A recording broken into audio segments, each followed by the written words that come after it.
जो बो कहते 3 मास गर्भर थी मत मानसिक मो 4 भौणी गोटे पुओ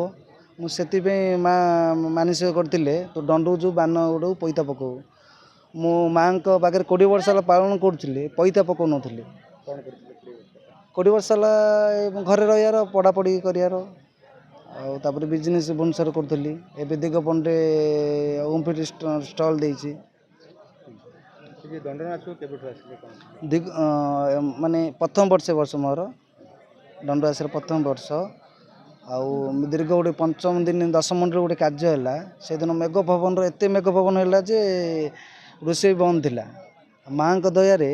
आमको किसी भी जापारूनि जे माँ आशीर्वाद एत मो माने 48 घंटा पर्यंत आमको किसी नागिलानी एत खुशी नागिला नाई आम मोर तो 2-3टा भाई गोटे माने इमती मरी जाते से माँ मानसिक करते